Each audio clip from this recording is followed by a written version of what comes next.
¿Qué tal? Buenos días. Bienvenidos de nuevo al seminario de álgebra. El día de hoy nos va a hablar el doctor Osvaldo Mata Gutiérrez sobre problemas móduli y su funtor asociado. Pues, muchas gracias, Osvaldo, y adelante. Al contrario, Alonso, muchas gracias por darme la oportunidad de platicar. Esta plática es más o menos la segunda parte de la plática que tuvimos hace como un mes, más o menos, ¿no? Donde hablaba del funtor de puntos. Bueno, se hablaba de lo que era una categoría, el funtor de puntos asociado a una categoría, etcétera, ¿no? Entonces, ahora quiero como ver por qué estudiar el funtor de puntos de una categoría es de interés, y para ello lo que quiero hacer es primero recordar o introducir lo que es un problema móduli, ¿no? Un problema móduli pues básicamente es un problema de clasificación donde nosotros lo que queremos hacer pues tenemos una colección de objetos y lo que queremos hacer con esa colección de objetos es clasificarlos, es poderlos contar, ¿no? Pero para que sea un problema de clasificación genuino, lo que necesitamos es cuatro propiedades. Esas cuatro propiedades son, pues, tener objetos que clasificar, una colección de objetos. Necesitamos tener una relación de equivalencia entre los objetos, decir, para mí, cuándo esos dos objetos van a ser el mismo, ¿no? Y luego tener un concepto de familia. Finalmente, tener un concepto de relación de equivalencia entre las familias. En lo que sigue, lo que voy a tratar es de darle sentido a estos cuatro puntos, ¿no? Con algún ejemplo sencillo que creo que todos podemos entender. Bien, ¿cuál es mi ejemplo? Sencillo, álgebra lineal. Consideremos un espacio vectorial B sobre un campo K, ¿no? El campo, si quieres, pueden ser los reales o pueden ser los complejos, en realidad no importa. Y entonces voy a tomar como mi colección de objetos las transformaciones lineales de B en K. Entonces es muy simple. Solamente tengo que mi colección de objetos A es el conjunto de transformaciones lineales de B en K. Y lo único que le pido es que sea una transformación lineal, ¿no? Y ahora quiero establecer una relación de equivalencia entre los objetos. Ese era el punto número 2 de mi lista de problemas de clasificación. Esa relación de equivalencia va a ser la siguiente. Yo digo que dos transformaciones lineales son equivalentes si y solo si son la misma transformación lineal, ¿no? Entonces es muy simple esta relación de equivalencia. Entonces, para entender estos dos primeros puntos del problema de clasificación, de qué me refiero con objetos y a qué me refiero con relación de equivalencia entre los objetos, lo primero que me pregunto es lo siguiente. ¿Existirá un conjunto que contenga todas las transformaciones lineales y que no repita ninguna? ¿Existirá algún conjunto en el que pueda hacerlo en biyección? El conjunto de transformaciones lineales que esté en biyección con este conjunto.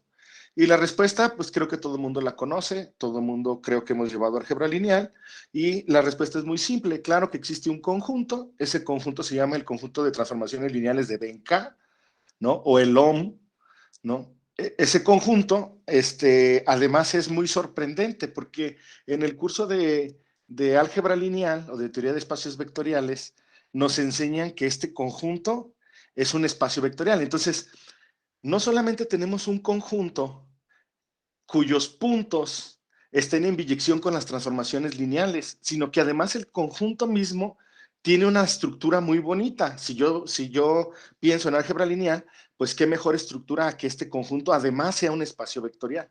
Entonces esto es sorprendente. A lo mejor cuando nos lo enseñaron la primera vez en la escuela, pues así como que, sí. Pero aquí es realmente sorprendente que yo quiera clasificar transformaciones lineales y el objeto que obtengo, el objeto que de cierta manera me las clasifica, pues es también un espacio vectorial, ¿no? Además, si el espacio vectorial es de dimensión finita, sabemos exactamente cuál es la dimensión del espacio OM, ¿no? Sabemos exactamente cuál es la dimensión de este espacio vectorial. De hecho, pues coincide, ¿no? Con el espacio vectorial V. Entonces, además de tener una bonita estructura, el conjunto que me clasifica, entre comillas, o en el que puedo poner en biyección las transformaciones lineales, además de cierta manera puedo contarlos. Esto es bien importante. El que yo tenga una biyección con un conjunto y además conozca la dimensión del conjunto, de cierta manera me dice cuántos objetos tengo. Y entonces, por ejemplo, si la dimensión del espacio vectorial es 3, Entonces la dimensión de este espacio es 3 y entonces yo me puedo dar una idea más o menos de cuántas transformaciones lineales tengo. Si el espacio vectorial en lugar de 3 tiene otra dimensión, por ejemplo 5, entonces yo tengo una forma de medir cuántas. Como no son finitas, en la dimensión me va a dar una buena manera de contar cuántas transformaciones lineales tengo. Ese es el tipo de cosas que yo quiero tener cuando yo tengo un problema de clasificación. Tengo una colección de objetos, los quiero clasificar. Ah, bueno, lo vamos a poner en biyección con un conjunto y tratar de encontrar propiedades de este conjunto, porque las propiedades de este conjunto me van a decir cómo son los objetos que quiero clasificar. Por ejemplo, vamos a considerar el caso particular en que el espacio vectorial es R2. Tú puedes poner C2 o puedes poner cualquier otro espacio vectorial como quieras, ¿no? Y vamos a ver por qué está en biyección. Vamos a recordar un poquito del álgebra lineal. Si yo tengo una transformación lineal, yo sé exactamente cómo es la transformación lineal si yo sé lo que le hace a una base del espacio vectorial. Entonces me considero una base del espacio vectorial y quiero ver si me tomo una transformación lineal, ¿qué le hace? Entonces, básicamente, puedo considerar la base de manera particular que sea la base canónica y me fijo qué es lo que hace. Ah, bueno, pues toma la base canónica y me da un número X o un escalar X, tomo el otro elemento de la base canónica y me da un escalar Y. Y entonces, a esta transformación lineal que le hace esto a esta base canónica, yo le puedo asociar una pareja. Entonces, esta transformación lineal, yo le puedo asociar, en este caso tendría que decir aquí X, Y. Yo le asocio el número X, Y. Y de esta manera, el conjunto de transformaciones lineales está en biyección con el conjunto de los, con el conjunto R2, ¿no? Con el plano. Esa es la manera. Oye, y si cambiamos la base, obviamente si cambias la base, vas a seguir teniendo la biyección, pero a lo mejor el acomodo de las transformaciones lineales es diferente. En ese sentido, también tiene mucho que ver en cómo estoy acomodando las transformaciones lineales. Por ejemplo, si yo me tomo la transformación lineal que acabo de describir hace un momento, que el primer elemento de la base canónica lo manda X y el segundo lo manda Y, entonces a esa transformación lineal yo le puedo asociar un punto. En este caso, le puedo asociar este punto X, Y. Si yo me tomo otro punto, digamos el punto, perdón, si me tomo el punto A, B, entonces yo automáticamente puedo pensar en una transformación lineal G. ¿Quién sería esa transformación lineal G? Pues la transformación que toma el primer vector de la base canónica y lo manda A, y toma el segundo vector de la base canónica y lo manda a B. ¿Ya ves? El tener a R2 es tener todas las transformaciones lineales. Y tener todas las transformaciones lineales es designar puntos en R2. A eso se refiere con los problemas de clasificación. Yo tengo una colección de puntos, una colección de objetos y lo quiero poner en biyección. Pero además, el ponerles en biyección no es simplemente, pues a cada objeto le toca un punto y se acabó. No. Lo que quiero es que además el acomodo de los puntos esté relacionado con la forma o los detalles que tienen mis objetos, con las propiedades de los objetos, ¿no? Entonces, por ejemplo, si a dos funciones yo les asocio el mismo punto, obviamente corresponden a la misma función, ¿no? Entonces, esa es como la primera parte de lo que quiero dejar claro. En un problema de clasificación tenemos objetos, esos objetos los quiero, primero tengo una relación de equivalencia, recuerden que en este ejemplo la relación de equivalencia era la igualdad, y los quiero poner en biyección con un conjunto. Entonces, por ejemplo, ahora, otro ejemplo. Considero las matrices invertibles 3x3. ¿No? Perdón, debería de decir 2x2. Las matrices invertibles 2x2, que también son endomorfismos de K2 o de R2 o de C2. Y entonces nos ponemos a pensar, otra vez álgebra lineal, nos podemos a pensar, ¿existirá algún conjunto donde todas las matrices, invertibles, ni siquiera invertibles, donde todas las matrices 2x2 yo las pueda poner en biyección, todas las matrices 2x2? La relación de equivalencia en este caso, voy a decir que una matriz M1 va a estar relacionada con una matriz M2 si solo si las matrices son iguales. Nuevamente la igualdad. Y entonces digo, ¿existirá algún conjunto como en el caso de las transformaciones lineales? Pues la respuesta nuevamente es que sí, es muy sencillo de verlo, ¿no? Si yo tomo un endomorfismo o si tomo una matriz, otra vez, una matriz 2x2,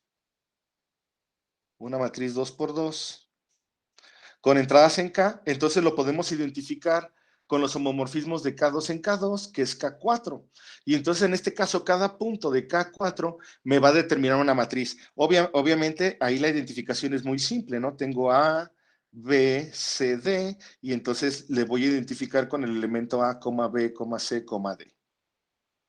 ¿No? Y en este caso, pues tendría yo que dibujar a lo mejor un objeto en K4, obviamente no lo voy a hacer, no podría hacerlo, pero ya tengo entonces una manera o una idea de qué es lo que estoy buscando con clasificar los objetos. En este ejemplo, K4 sería como el espacio clasificante, vamos a llamarle así.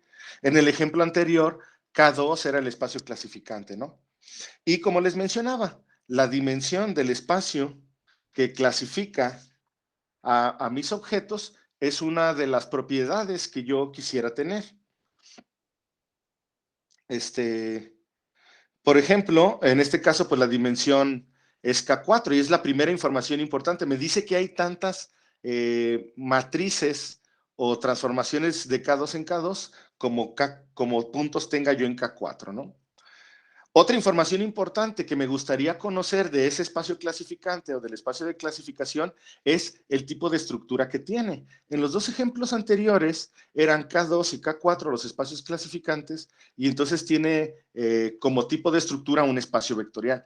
Pero muchas veces no es tan simple, no es un espacio vectorial.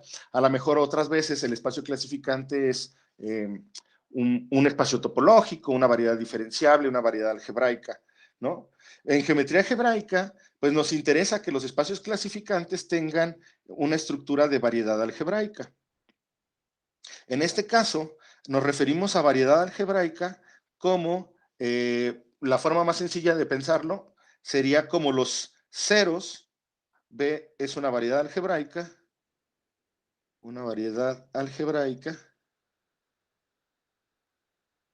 Si B es el conjunto de ceros para un espacio Kn, el conjunto de puntos para un espacio Kn, tal que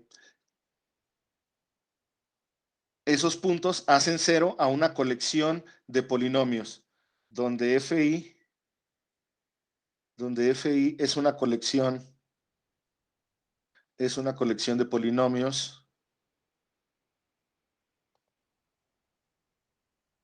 o el conjunto solución. Si pensamos en álgebra lineal, nos dan un sistema de ecuaciones lineales y lo resolvemos. Eso sería, de cierta manera, una variedad algebraica, ¿no? Pero podemos ir más allá. ¿Por qué tienen que ser ecuaciones lineales? Podrían ser polinomios. Podría tener un polinomio en n variables, lo quiero igualar a cero. Podría tener otro polinomio en n variables, lo quiero igualar a cero, y entonces tener un sistema de ecuaciones polinomiales. Perdón, aquí es x1 hasta xn, y al conjunto solución, a la solución de este conjunto es a lo que estoy llamando una variedad algebraica. A lo mejor algunos dirían, no, espérate, eso es simplemente un conjunto algebraico, necesitamos que tenga ciertas propiedades para poderlo llamar variedad. Ciertamente hay un poco más de tecnicismo detrás de esto, pero podemos considerarlo simplemente así, como que es el conjunto de ceros comunes a un conjunto finito de polinomios, ¿no? Entonces, a mí me gustaría que mi espacio clasificante tuviera esta estructura, que fuera una variedad que está definida a partir de ceros de polinomios. Pero en general podría ser un espacio topológico, una variedad diferenciable, un espacio vectorial, ¿no? Lo que sea que le dé estructura a este conjunto. Y entonces, como les decía, un problema de clasificación consta de estos cuatro. Los primeros dos ya más o menos los tenemos identificados. Y entonces en el segundo yo quisiera tener un concepto de familia. Este concepto de familia es importante porque lo que me dice es, ok, tú quieres clasificar objetos, pero estos objetos pues están en una colección. Y entonces habrá objetos que se parecen, habrá objetos que son muy similares, pero no son iguales. Y entonces tú quisieras saber qué tan relacionados están los objetos, ¿no? Y para eso lo que tienes que hacer es definir un concepto de familia. Este concepto de familia lo que va a hacer es tratar de identificar los objetos cuando los comparas con los demás, cuando los ves en una subcolección. Vamos a tratar entonces de de explicar un poquito más el concepto de familia cuando tenemos un problema de clasificación. Entonces, en el caso cuando tenemos las transformaciones lineales de K2 en K, pues yo tenía un plano, ¿no? Yo tenía un plano, y ese plano, en ese plano, todo punto me definía una transformación lineal. Entonces, por ejemplo, mejor vamos a borrarlo. En ese punto, yo tenía mi plano. Si yo me tomaba un punto, entonces ese punto me definía automáticamente una transformación lineal. Pero pasa algo curioso. Si yo me tomo, por ejemplo, la línea que une este punto con el origen y considero cualquier otro punto dentro de esta línea, por ejemplo, el punto que iría aquí a lo mejor sería x, y, este corresponde a una función g. Entonces, por el simple hecho de ser colineales los puntos, yo podría decir que g, como transformación de K2 en K, es igual a un múltiplo de f para lambda, un vector, un escalar, perdón, para lambda un escalar. Entonces, cuando puse los puntos en biyección con mis transformaciones lineales, de K2 en K, además esos puntos cayeron acomodados. Por ejemplo, como les decía, si tomo esta línea recta, yo sé que son múltiplos uno del otro. Si yo me tomo, por ejemplo, todos los puntos que corresponden a esta línea amarilla, entonces estoy tomando transformaciones lineales de un cierto tipo. En este caso sería transformaciones lineales que el segundo vector canónico lo hacen cero. Cualquier puntito aquí es una transformación lineal que el segundo vector canónico lo hacen cero. Si yo me tomo ahora un punto en esta otra línea, vamos a pintarla de morado, entonces cualquier punto en esta línea morada me va a definir transformaciones lineales cuyo primer vector canónico lo mandan al cero. Entonces están bien acomodadas. Por ejemplo, una pregunta interesante sería, ¿y si me tomo el círculo de radio 1? Si me tomo el círculo de radio 1 y centro en el origen, ¿cómo serían las transformaciones lineales que viven en este círculo? ¿Qué propiedades tendrían? Si yo me tomo, por ejemplo, una parábola, si yo me tomo, por ejemplo, una parábola aquí, yo me pregunto qué propiedades tendrían estas funciones que viven en esta parábola. O en general, si yo me tomo una curva, vamos a borrar un poquito aquí.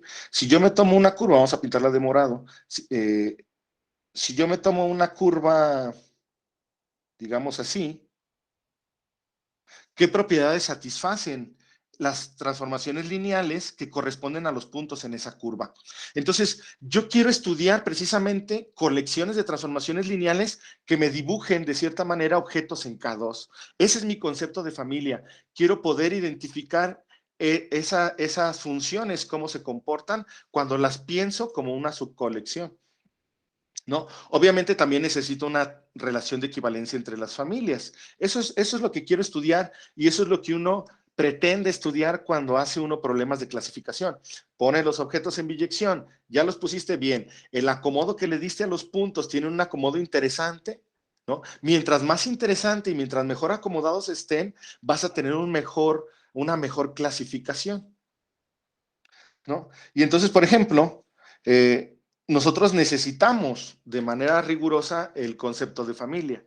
Entonces, si yo tengo una colección de objetos en geometría algebraica o en geometría diferencial o en lo que tú quieras, una familia de objetos parametrizada por algún espacio T, por algún conjunto T, es una colección de objetos FT, tales que para cada T el objeto que le corresponde de la familia sea un objeto de la colección, ¿no? O sea, voy a decirlo de otra manera. Ya estábamos dibujando aquí. Yo necesito un concepto de familia. Y yo les decía que podía tomarme como concepto de familia, pues dibujar una región aquí en K2. Si yo dibujo una región en K2, a esta región le puedo llamar T. Entonces, en este caso, esta sería una familia parametrizada por T. Y hasta cierto punto, pues sí satisface la definición que acabo de dar, porque cada vez que yo me tomo un punto T, ese punto T es una pareja A, B, esa pareja A, B corresponde a una transformación lineal. Y entonces la familia parametrizada por T es tal que si me tomo un punto, el objeto que le corresponde a ese punto, pues en este caso sería la transformación lineal F, ¿no? Entonces, eso es precisamente la idea del concepto de familia. Por ejemplo, una familia de transformaciones lineales, haciéndolo más riguroso. Una familia de transformaciones lineales parametrizado por una variedad T.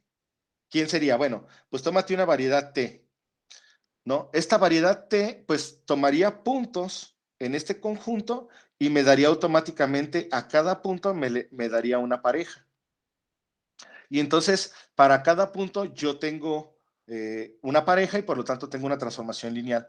Algo que hay que enfatizar, me voy a regresar, perdón que me regrese, me voy a regresar a mi, a mi dibujo, es que pudiera pasar lo siguiente. Me tomo un subconjunto, digamos una curva, y esa curva puede chocar consigo mismo. Entonces, a lo mejor si tengo un intervalo, ese intervalo lo meto como esta curva en el plano y entonces habrá un punto T0 que pega aquí y habrá un punto T1 que pegan al mismo y no pasa nada. Lo que está diciendo es que a esa familia hay dos puntos que les corresponde la misma transformación lineal o el mismo objeto. Pudiera pasar también que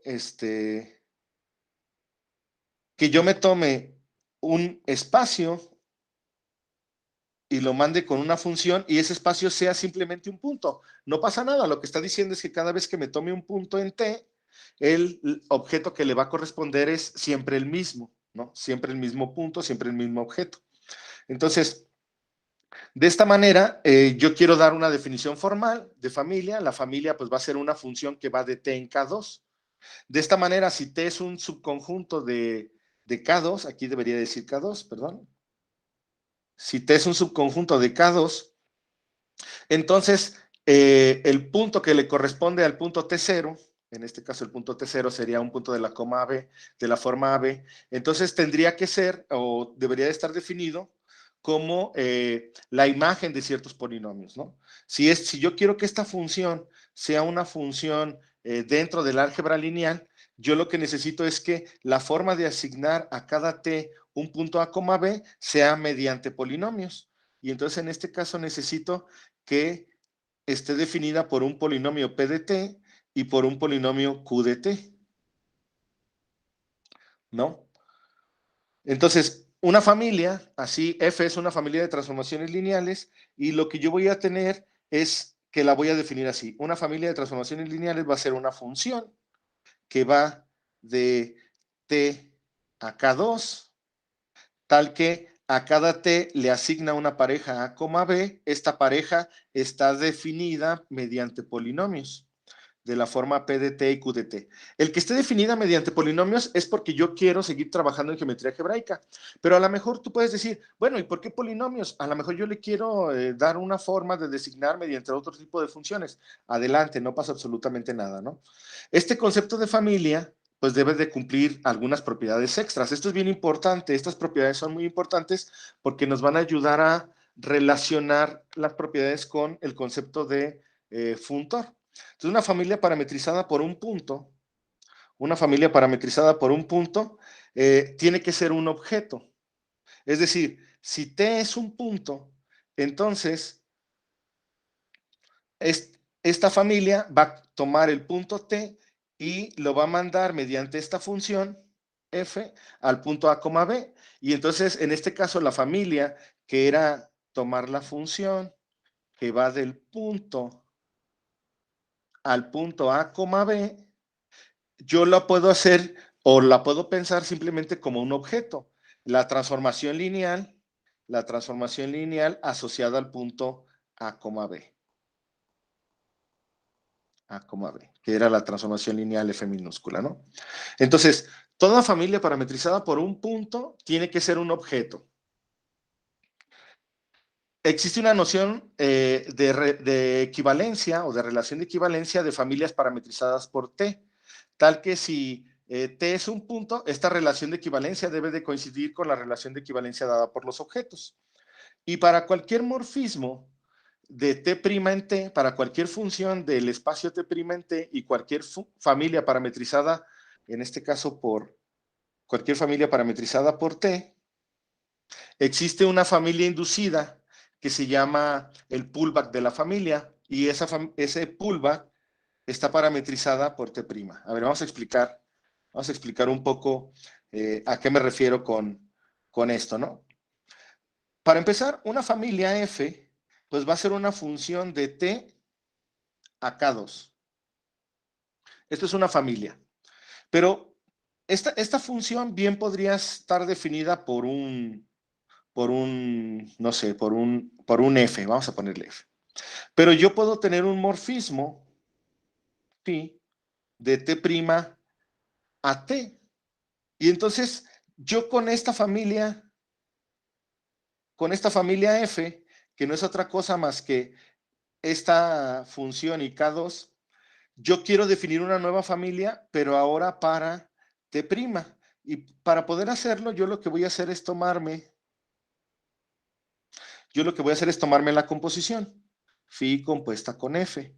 Y entonces ahora tengo una nueva familia. Esta nueva familia la voy a pintar de color verde, tal vez. Ahí está. Esta nueva familia pintada de color verde va a ser la familia que voy a llamar como phi pullback de F. Esa es una familia ahora parametrizada por T', ¿no? Y esta familia es la que corresponde a la familia verde. Además, se debe de satisfacer la siguiente propiedad. Si yo tengo una función phi que va de T' en T y tengo una función phi' que va de T' en T', entonces yo puedo componer y puedo hacer pullback, puedo jalar familias. Entonces, justo como viene aquí abajo, imaginemos que tengo la composición y la composición debería de satisfacer lo siguiente. Lo que me dice es que puedo jalar la familia 2 veces o puedo jalarla una vez con la composición y me tiene que dar la misma familia, ¿no? Entonces, básicamente eso queda representado en este diagrama. Si yo tengo una familia F, en este caso la familia es de color rojo, recordemos que una familia para este problema de clasificación es una función de T en K2, entonces le llamo F. Y luego si tengo un morfismo phi, puedo jalar la familia y convertirla en esta familia azul. Esa familia azul ahora se llama el pullback de F. Pero si tengo nuevamente otro morfismo de T', llamémosle phi', entonces ahora puedo jalar la familia azul y se convierte en esta familia morada, ¿no? Pero podía haber hecho el proceso en un solo paso, haberme tomado la composición de estas dos funciones y haber jalado la familia roja, la familia F, con la composición. Y entonces lo que necesito es que ambas sean lo mismo. Necesito que se cumpla esta condición, jalar, aquí algo está raro, jalar la familia F 2 veces, eso se vería más o menos así, jalar la familia F 2 veces o jalar la familia F una vez, me tiene que dar exactamente lo mismo. Y en este problema de clasificación, pues se satisface este concepto de familia y de pullback de familia. Entonces, otra vez, yo tengo un problema móduli o un problema de clasificación. Este problema móduli o problema de clasificación consta de estos 4 objetos, de estos 4 puntos, necesito objetos que clasificar, una relación de equivalencia entre los objetos, el concepto de familia y una relación de equivalencia entre las familias. Si yo tengo estos 4 puntos, estos 4 ingredientes para mi problema de clasificación, entonces yo tengo un problema móduli. La pregunta es, a ver, en el caso de las transformaciones lineales de K2 en K, tú determinaste que era K2, muy bien. ¿Cómo le hiciste? Pues álgebra lineal, ¿no? En el caso de las matrices 2x2 o de los endomorfismos de K2, determinaste que era K4. Bien. ¿Cómo lo hiciste? Álgebra lineal. Pero en general, ¿cómo le podemos hacer para, si yo tengo un problema de clasificación, encontrar ese conjunto en el que estén en biyección mis objetos y que yo pueda de alguna manera identificar mis familias? Bueno, pues para eso lo que necesitamos es pues un poco más de herramienta. Y el lema aquí sería, todo problema de clasificación tiene un funtor asociado. Y ese funtor asociado es un funtor móduli. Y entonces resulta ser que la teoría de funtores o la teoría de categorías, de cierta manera me va a decir cuándo yo puedo tener ese objeto de clasificación, ese conjunto que me clasifica mis objetos. Entonces, por ejemplo, todo problema de clasificación tiene un problema móduli asociado, tiene un funtor móduli asociado. Este funtor móduli es de la siguiente manera.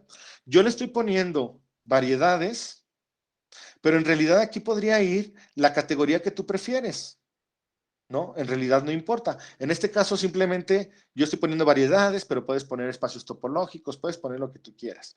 Y entonces un funtor móduli es un funtor que va de la categoría de variedades a la categoría de conjuntos. Recordemos que ya en la charla pasada habíamos hablado de que era un funtor.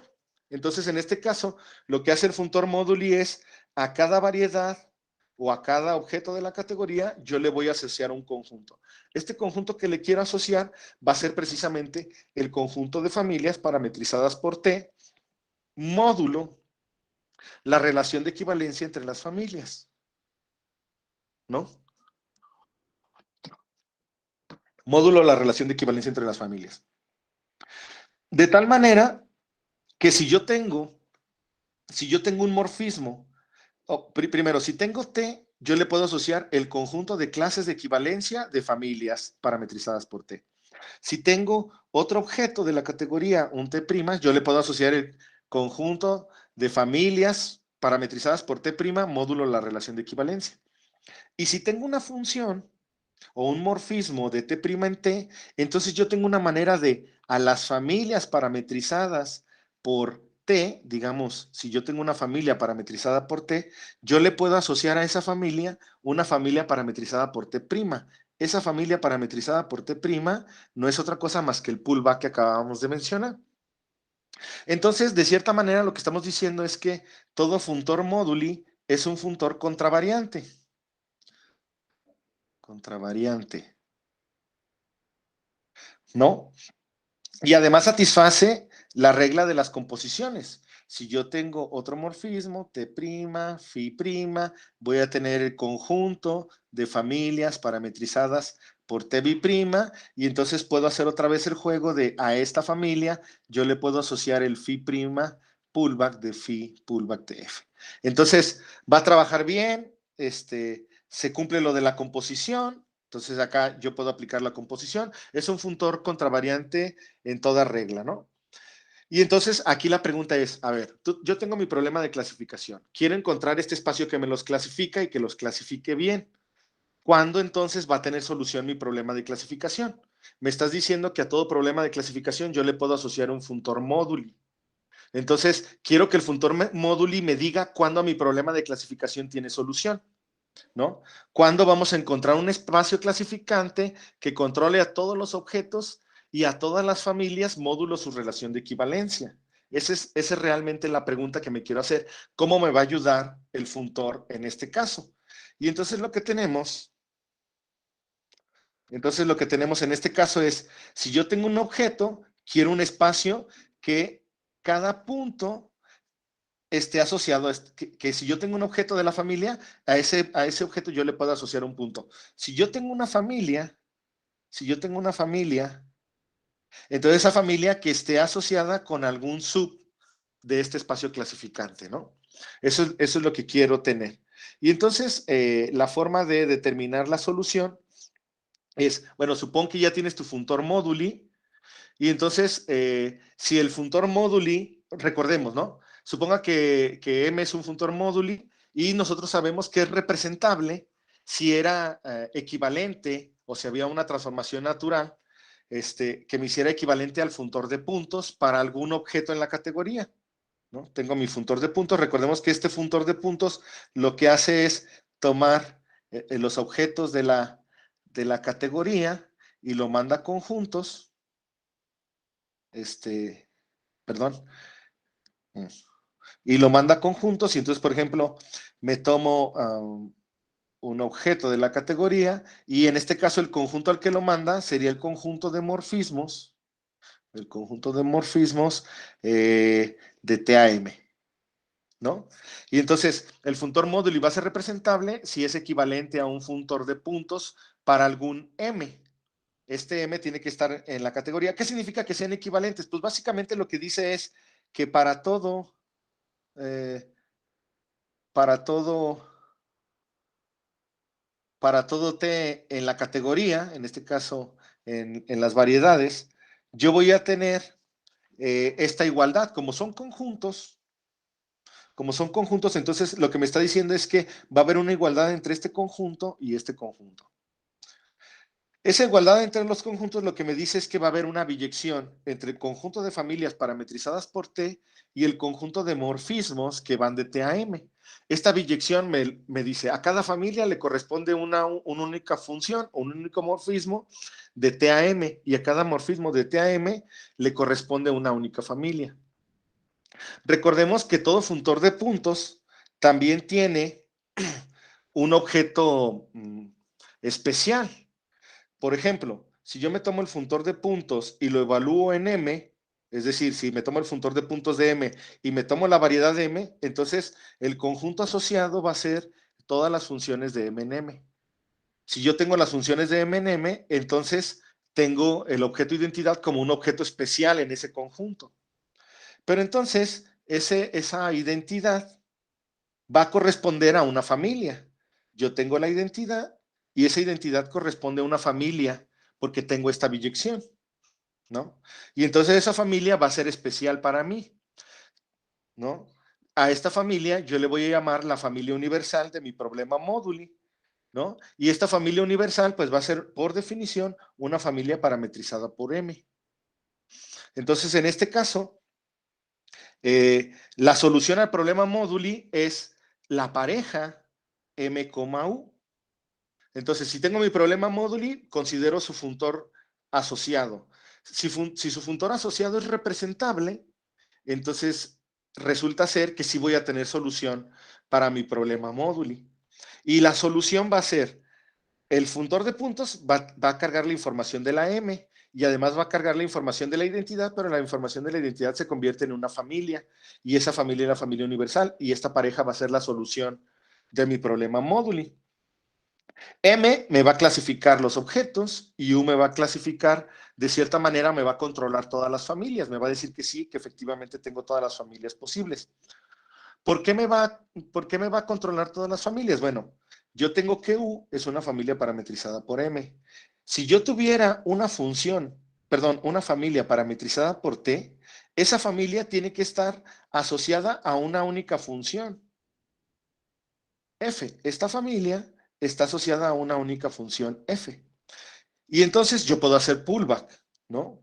Entonces, yo puedo hacer pullback y tengo que el pullback de la familia universal va a ser equivalente a la familia con la que empecé si esta familia está asociada a este funtor, ¿no? Entonces, de cierta manera, lo que me dice es que la familia universal va a controlar a todas las familias y el espacio clasificante me controla todos los objetos. Por eso, en ese caso, la solución es la pareja M, U, la que obtengo a partir del funtor representable. Y entonces, en este sentido, además, si de casualidad yo tengo una familia parametrizada por un punto, entonces resulta ser que las familias parametrizadas por un punto, pues también debe de haber una biyección entre estos dos. De este lado, tengo a las familias parametrizadas por el punto. Y de este otro lado, yo voy a tener a todos los morfismos del punto a M. Entonces, esto es isomorfo a M. Y entonces tengo esta biyección. Las familias parametrizadas por un punto están en biyección con M, pero las familias parametrizadas por un punto son precisamente la colección de objetos. El conjunto de todas las familias parametrizadas por un punto son la colección de objetos, módulo la relación de equivalencia, y entonces me dice que los puntos en M están en biyección con las clases de equivalencia de los objetos. Es decir, a cada punto en el espacio clasificante le corresponde una única clase, ¿no?, de objetos. Y U controla las familias, por lo que acabamos de ver. Entonces, la pareja M, U va a ser precisamente la solución para este problema móduli. Sin embargo, no todos los funtores son representables, ¿no? Y entonces, si yo tengo un problema módulo y tengo su funtor asociado, nada me dice que el funtor asociado sea un funtor representable. Entonces, ¿qué quiere decir? ¿Que nunca voy a tener solución en ese caso? No, en realidad lo que me dice es que, bueno, cuando no es representable, pues no vas a tener la mejor solución, que es esta pareja de espacio clasificante y familia. Pero podrías tener una solución más o menos decente. ¿Cómo sería una solución más o menos decente? Pues básicamente, a grosso modo, es que tengas tu espacio clasificante, que tengas un conjunto en el que puedas poner biyección, pero no tengas la familia universal. Eso en términos funtoriales lo que te dice es que el funtor móduli es correpresentable. Vamos a ver qué significa correpresentable. Si yo tengo un funtor, en este caso un funtor móduli, yo digo que es correpresentable si existe un objeto en la variedad, ese objeto llamado M, y una transformación natural del funtor móduli o del funtor que tengo, que va a ser correpresentable, al funtor de puntos. De tal manera que esta pareja de la transformación natural y el funtor de puntos satisfaga una propiedad universal. Esa propiedad universal es que si yo tengo otra función, otra transformación natural del funtor móduli a otro funtor de puntos, entonces esta transformación natural factoriza a través de la transformación natural phi. Y además voy a pedir que si yo evalúo el funtor de puntos, si yo evalúo el funtor móduli en un punto, entonces existe una biyección con el funtor de puntos evaluado en el punto. Es decir, que el conjunto de clases de equivalencia, el conjunto de objetos, módulos, relación de equivalencia, está en biyección con M. Entonces, cuando eso pasa, estamos diciendo que el funtor móduli va a ser correpresentable. Y en ese caso, no vamos a tener la familia universal, pero sí vamos a tener que voy a tener un espacio clasificante que me clasifique todos los objetos, módulo, relación de equivalencia. Y entonces, básicamente, la propiedad es, si yo tengo mi funtor móduli, ese funtor móduli puede ser representable. Si es representable, yo voy a tener la mejor solución que pueda tener. A esa mejor solución se le conoce como módulo fino y básicamente es una pareja. El funtor que me clasifica los objetos, perdón, el conjunto que me clasifica los objetos y la familia universal.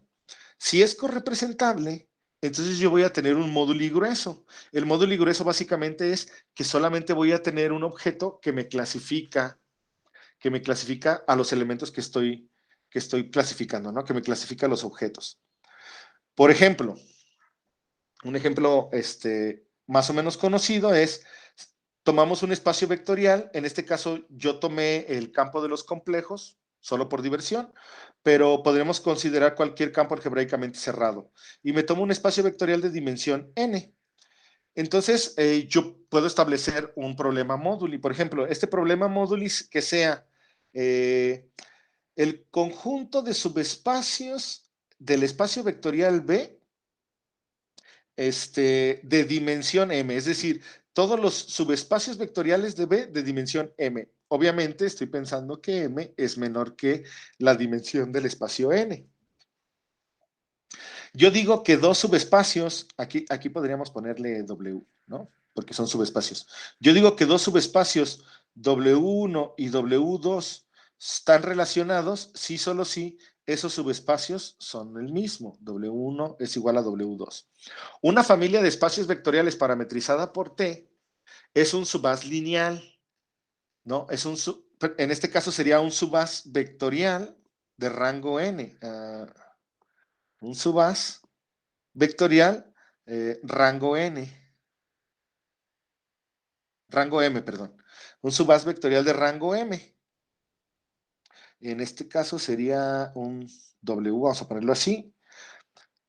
Un subas vectorial del producto tensorial OT tensor B o simplemente del producto trivial T cruz B. Ahorita voy a explicar un poquito para los que a lo mejor nunca habían escuchado de esta terminología. Ahorita explico más o menos a qué me refiero con un subhaz vectorial. Y considero dos familias que son equivalentes si solo si los espacios vectoriales asociados pues van a ser isomorfos, ¿no? O los haces vectoriales son isomorfos. En este caso, se prueba que el funtor móduli asociado es un funtor representable. Ese funtor representable está representado por el funtor de puntos de una variedad llamada grassmanniana. Esta variedad grassmanniana es una variedad irreducible de dimensión n-m. ¿Qué quiere decir esto? Esto es bien importante. Recuerden que si tengo un problema de clasificación, yo quiero encontrar el espacio que los clasifica. Entonces me está diciendo, la grassmanniana clasifica los subespacios de B de dimensión W, de dimensión M, perdón, ¿no? Y resulta ser que este espacio, que esta variedad es efectivamente una variedad algebraica. Más aún, esta variedad algebraica se puede calcular la dimensión y es un espacio vectorial, es una variedad de dimensión M por n menos M. Entonces me está diciendo que hay tantos subespacios vectoriales de dimensión M en un espacio vectorial de dimensión N, como puntos hay en una variedad de dimensión M por n menos M. Va a tener una familia universal. En este caso, la familia universal es un haz vectorial que se conoce como el haz tautológico y es un haz vectorial sobre la grassmanniana. Cuando consideramos subespacios lineales, el problema de clasificación también es representable, el funtor asociado es representable y está representado por el espacio proyectivo, que también es una variedad algebraica, y una familia de espacios vectoriales, la familia universal, en este caso también llamada la familia tautológica o el haz tautológico, pero en este caso es una familia de espacios vectoriales de rango de dimensión 1. En el caso de la grassmanniana, la familia es una familia de espacios vectoriales de dimensión M, ¿no? Y entonces, ¿qué es un haz vectorial? ¿No? Porque hablaba yo de haces vectoriales. Básicamente, un haz vectorial es un haz vectorial sobre una variedad de X, pues no es otra cosa más que una familia de espacios vectoriales. Si es la primera vez que escucho haces vectoriales, yo debo de pensar que un haz vectorial es como hacer álgebra lineal, pero con muchos espacios vectoriales de la misma dimensión al mismo tiempo, ¿no? Entonces, un haz vectorial va a ser una tripleta donde E y X son espacios topológicos o espacios algebraicos o variedades y pi es un morfismo de E a X sobreyectivo, de tal manera que si yo me tomo un punto en X y me fijo en la imagen inversa de la función, lo que yo voy a tener es un espacio vectorial. Entonces, un ejemplo súper sencillo es, tómate tu espacio topológico favorito y tómate el espacio topológico X cruz CN y me tomo la proyección al segundo factor. Entonces, los elementos aquí son de la forma un vector, coma X, y cuando lo proyecto, simplemente lo proyecto a X. Entonces, en este caso, este sería mi pi. Y cuando me fijo en la imagen inversa de pi, esto es isomorfo a Cn, es un espacio vectorial. En este caso, a esta familia se le conoce como la familia trivial, ¿no? Entonces, básicamente, un haz vectorial es eso, es una familia de espacios vectoriales, pero de tal manera que localmente se va a parecer a la familia trivial. ¿Esto qué significa? Que existe una cubierta de X, tal que la imagen inversa de cada elemento de esa cubierta es de la forma, aquí debería de ser Cn, como antes, es de la forma UI cruz Cn. Eso es un haz vectorial. Por ejemplo, si el espacio base es una curva, si el espacio base es una variedad algebraica proyectiva de dimensión 1 y suave, entonces el haz trivial pues se vería como les acababa de mencionar. Más ejemplos de haces vectoriales pues bien pudieran ser, tómate una variedad, tómate el espacio tangente en cada punto de esa variedad y entonces el conjunto de todos los espacios tangentes te va a definir una familia de espacios vectoriales. Esa familia de espacios vectoriales satisface las condiciones que mencionaba arriba, es un haz vectorial y ese haz vectorial se le conoce como el haz tangente. Entonces, los haces vectoriales por sí mismos o las familias de espacios vectoriales son objetos de interés. Son objetos que por sí mismos los geómetras algebraicos quieren estudiar o les gusta estudiar. ¿Por qué? Porque los haces vectoriales pues determinan información sobre el espacio base, justo como se acaba de ver aquí, que de cierta manera este haz vectorial pues determina cómo son los espacios tangentes en cada punto de la variedad de X. Y entonces tener haces vectoriales es equivalente a hacer álgebra lineal en familias, es hacer álgebra lineal en familias. Y entonces también se pueden definir funciones de haces vectoriales o morfismos de haces vectoriales. Y entonces yo digo que una función entre dos haces vectoriales, me tomo este haz vectorial E1, Pi1X y me tomo otro haz vectorial, en este caso definido por E2, Pi2 y la misma X, y yo digo que una función que va de este haz vectorial a este haz vectorial, pues va a ser un morfismo F que va de E1 a E2 que me hace conmutar este diagrama. Y de tal manera que esta función, cuando yo la restringo a un punto de X, lo que yo veo arriba de ese punto es un espacio vectorial, lo que veo arriba en este punto es un espacio vectorial y entonces esa función tiene que ser una transformación lineal de ese espacio vectorial en ese espacio vectorial. Entonces, con los haces vectoriales se puede seguir haciendo álgebra lineal. Trabajar con haces vectoriales es hacer álgebra lineal con muchos espacios vectoriales al mismo tiempo. Entonces yo los puedo sumar, yo los puedo tensorizar, yo les puedo hacer cualquier cosa que le pueda hacer a los haces vectoriales, a los espacios vectoriales. Les puedo sacar el producto wedge. En este caso, si el haz vectorial es de rango n, yo le puedo sacar el n producto wedge y en ese caso lo que voy a obtener es, por ejemplo, si E1 fuera un espacio vectorial de dimensión n y le saco la enésima producto exterior, lo que obtengo es un espacio vectorial lineal.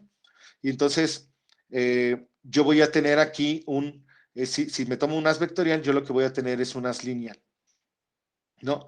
Y todo haz lineal sobre una curva tiene asociado un grado. Ese haz asociado a este haz lineal, de cierta manera me va a decir quién es el grado del haz vectorial E1. Aquí debería decir el determinante de E1.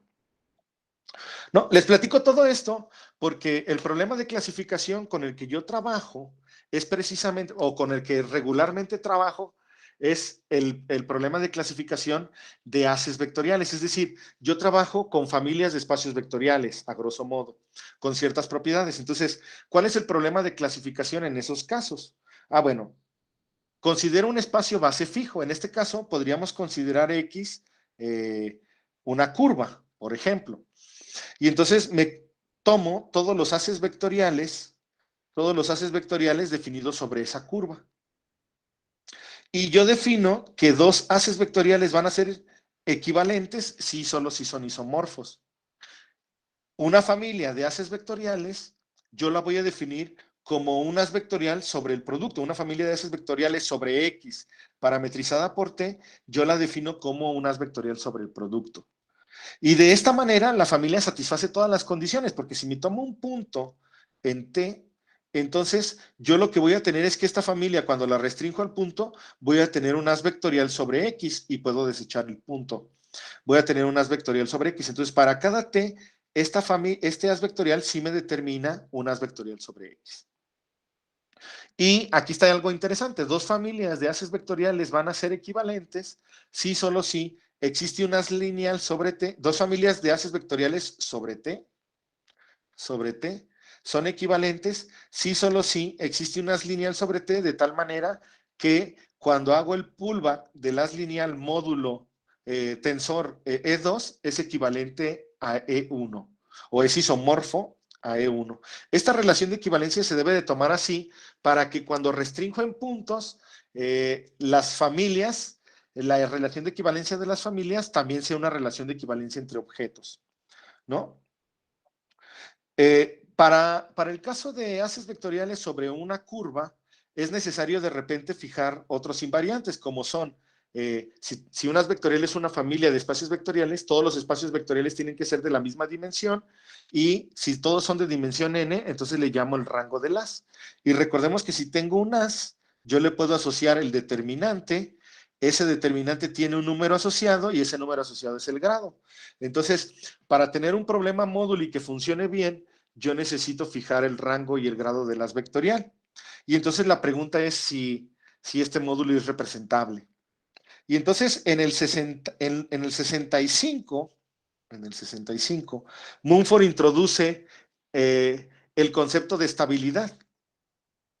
Y dice, mira, un haz vectorial es estable si se satisface esta desigualdad de manera estricta. Y en este caso, cuando se fija en los haces vectoriales estables, Mumford demuestra que el problema de clasificación de los haces vectoriales estables de rango n y grado d sí tiene solución, ¿no? Que el funtor sí es representable, ¿no? Si yo tengo mi funtor móduli, por ejemplo, si tengo, déjame ver aquí abajo. Si yo tengo el funtor móduli de los estables de rango n y grado d, entonces ese funtor es representable siempre que el grado y el rango sean coprimos. Y es correpresentable si el rango y el grado no son coprimos. Es más, si la estabilidad está dada por la desigualdad estricta, yo puedo decir que son semiestables si la desigualdad no es estricta. Y también puedo tener un problema móduli para los semiestables. En este caso, para los semiestables, va a ser siempre correpresentable si el rango y el grado son coprimos y son representables si el rango y el grado, perdón, es correpresentable si no son coprimos y es representable si el rango y el grado son coprimos. Es más, en el caso en que el rango y el grado son coprimos, el módulo de los haces vectoriales estables y semiestables coinciden, ¿no? Y creo que me voy a detener aquí. Entonces, aquí la filosofía es, tenemos nuestro problema de clasificación, este problema de clasificación lo traduzco a un funtor móduli. Este funtor móduli, si yo quiero encontrar la solución, tengo que ver que este funtor móduli sea representable. Si es representable, ya terminé, todo está bien. Si no es representable, espero que sea correpresentable. Una pregunta interesante es, ¿y qué pasa si no es ni representable ni correpresentable? ¿Qué se hace en esos casos? Bueno, pues hay toda una teoría de cosas que se pueden hacer para tratar de encontrar el objeto clasificante o tratar de encontrar solución al problema móduli. Otra pregunta también interesante es, bueno, tú dices que cuando el funtor sea representable o sea correpresentable, pero el simple hecho de conocer si un funtor es representable ya es un problema, ¿no? Y en ese sentido, hay una teoría que se llama la teoría de invariantes geométricos que Mumford establece condiciones para que el funtor móduli sea representable o sea correpresentable y tiene que ver con este concepto de estabilidad y semiestabilidad que les mencionaba aquí. Bueno, creo que me detengo en este punto. Muchísimas gracias. No sé si hay alguna duda o alguna pregunta.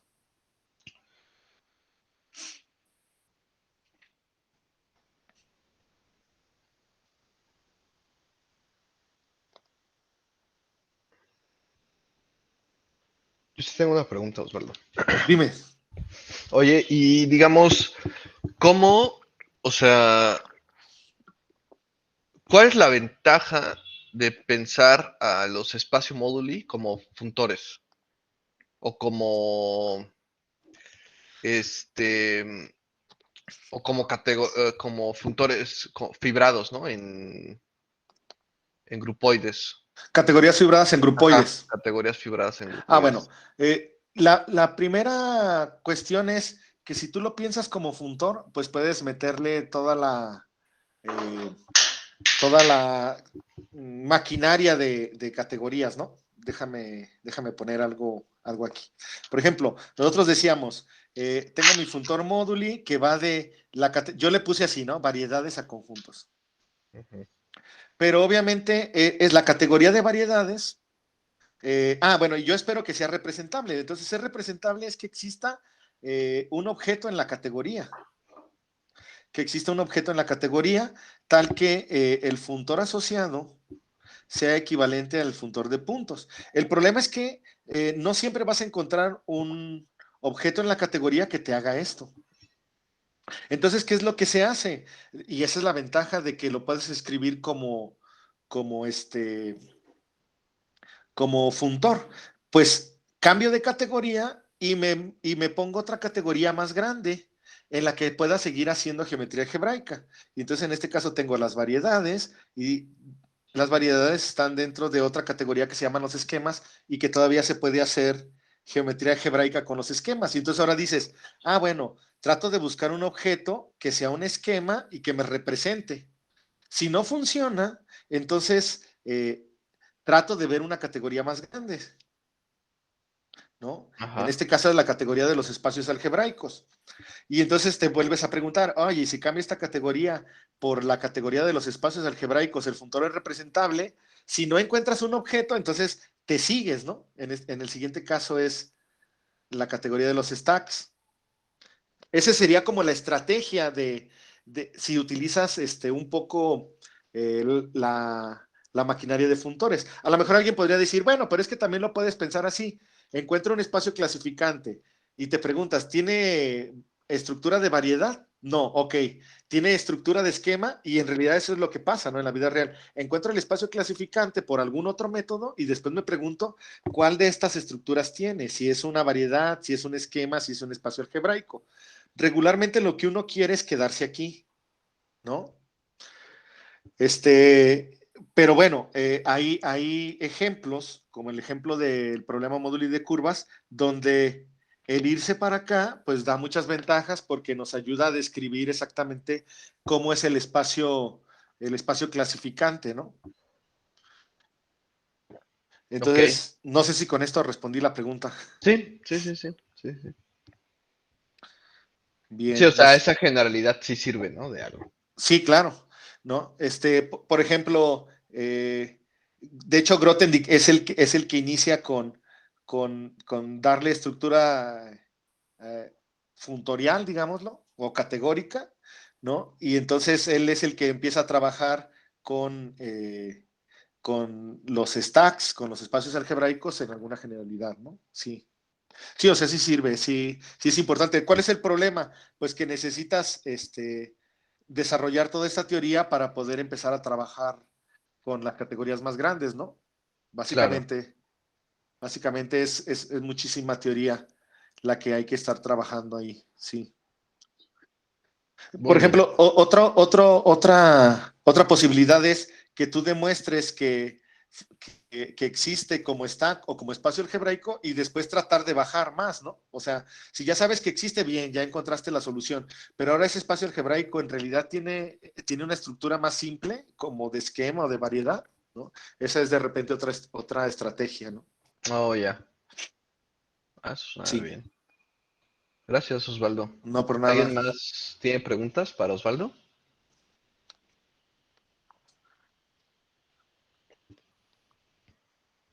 Pues si no, agradecemos a Osvaldo Pues muchas gracias. por Bueno, esto. Alonso se fue, pero muchas gracias a todos y nos vemos. Sí, nos vemos en el próximo viernes, creo que hay seminario también.